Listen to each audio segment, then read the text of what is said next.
Ey, chempion! Sen sport yoki musiqada xasta, ko'chada iz yoki o'tirasan darsda, o'zing uchun chempion bo'llo, maqsad qo'ygan ko'tariladi basdan.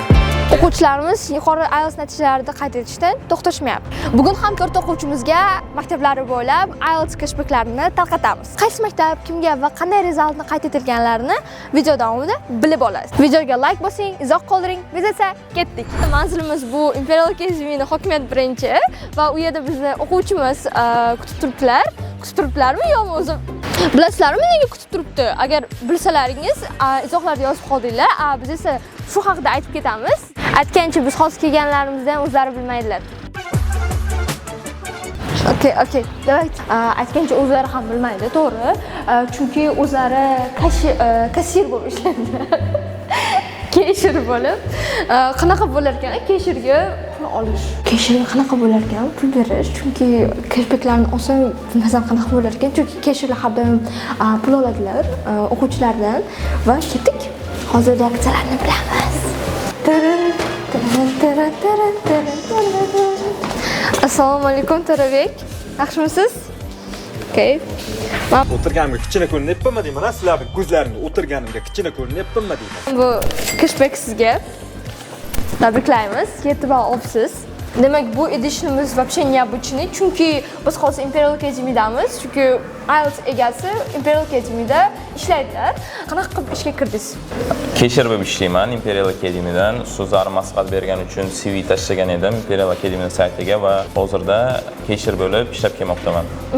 Va IELTS 7 ball bu вообще zo'r kashir uchun. Va qanaqa qilib erishdingiz IELTS 7 ga? IELTS 7 ga shu ustozlarimiz maslahati bilan o'qib erishdik. Молодец, zo'r. Kashbingizni nimaga ishlatmoqchisiz? Bilmadim, hali o'ylab ko'rganim yo'q. Okay. Imperial Academy'da bitta so'z bilan ta'riflab bering. Rezultat. Tabriklaymiz va ishlaringizga omad, karyerangizga va o'qishingizga ham. Rahmat. Распаковку сделайте. Do'stlarim chaqiradi, boy omadim kelgan bola, tug'ilganim tayyor joy. Bu 18-maktab. Mini spoiler, shu maktabda bizda ajoyib ikkita odamlarimiz o'qigan va bitirganlar va ular esa marketing bo'limida ishlashgan. Ular esa Zuhra va Maftuna, ularda 8 va 7,5 ball IELTS'lari bor. Ular mana shu yerda o'qib bitirishgan va bugungi bizning IELTS'dan 7 ball natijani olgan o'quvchimiz bu E'zoza va keling ular bilan hozir tanishamiz. Assalomu alaykum E'zoza. Avvalambor tabriklaymiz. IELTS'dan 7 ball natijani qo'lga kiritishsiz. Bir kursam bo'ladimi? Albatta. Okay. Wow. Listening 8,5, reading 7, writing 5,5, speaking 6,5. Вообще zo'r. Listening bilan readingda nimalar qilgansiz? Asosan ko'proq multfilm, kinolar, undan tashqari kitob o'qiganman. Zo'r. Ustozingiz kim bo'lgan? Azbator Urakov. Okay. Va Imperialda necha davomida o'qigansiz? 1 yil davomida. Tabriklaymiz. Yoshlar ishlar agentligidan mana sizga tabriklaymiz. Cashbackni egasi bo'ldingiz va bitta savolimiz bor. Cashbackingizni nimaga ishlatmoqchisiz? Telefonimni yangilamoqchiman.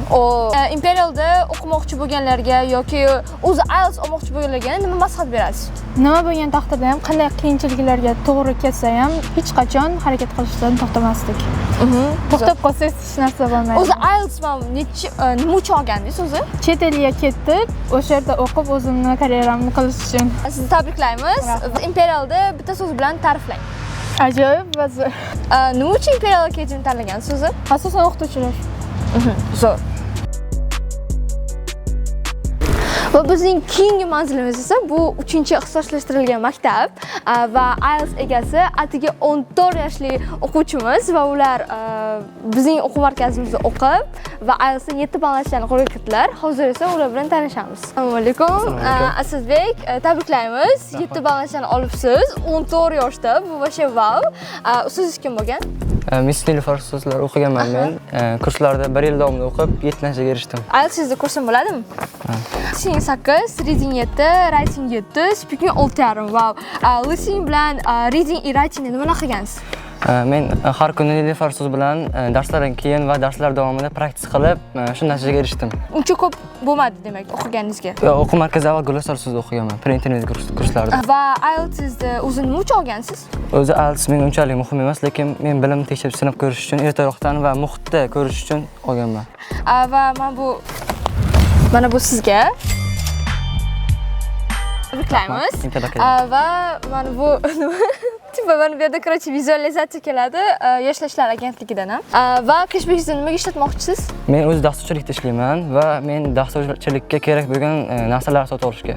IELTS olmoqchi bo'lganlarga o'zi qanaqa maqsad bera olasiz? Kurs tanlashda adashmang va Imperial Academy'ni tanlang. Bitta so'z bilan aytganda Imperial Academy'ni ta'riflab bering. Imperial Academy bu muhitda eng zo'r bo'lgan kurslardan biri.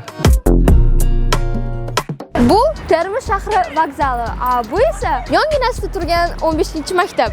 O'quvchimiz IELTS'ni 7 ballashdan qo'lga kiritilganlar va keling ular bilan tanishamiz. Ularning ismlari Muhammad. Tabriklaymiz.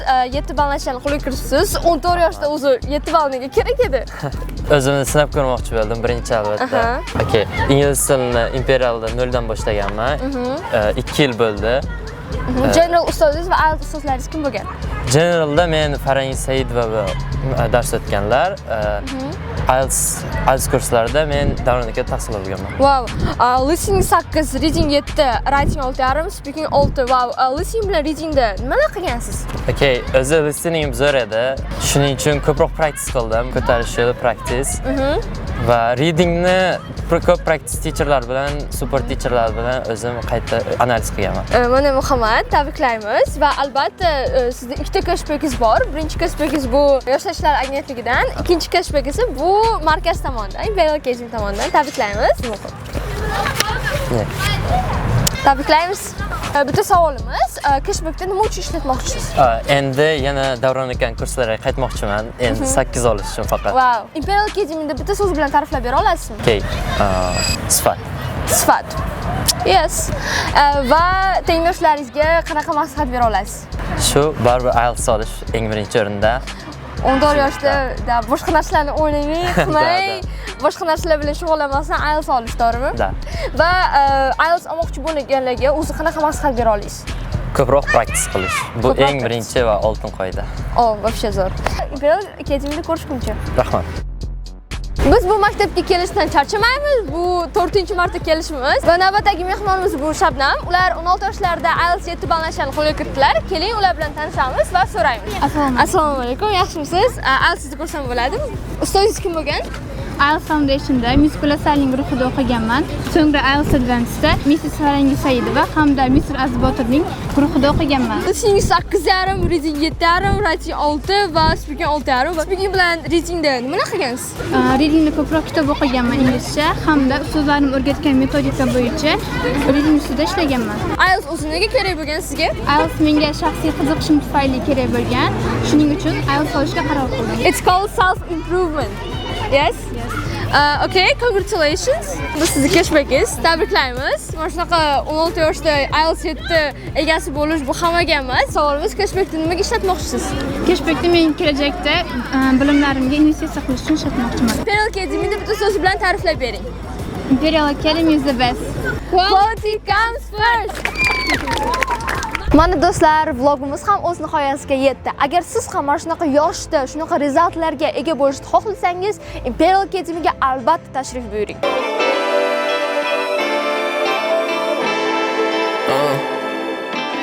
Ey, chempion! San sport yoki musiqada xasta, ko'chada ish yoki o'tirasan darsda, o'z-o'zing uchun chempion bo'lib, maqsad qo'ygan ko'tariladi pastdan.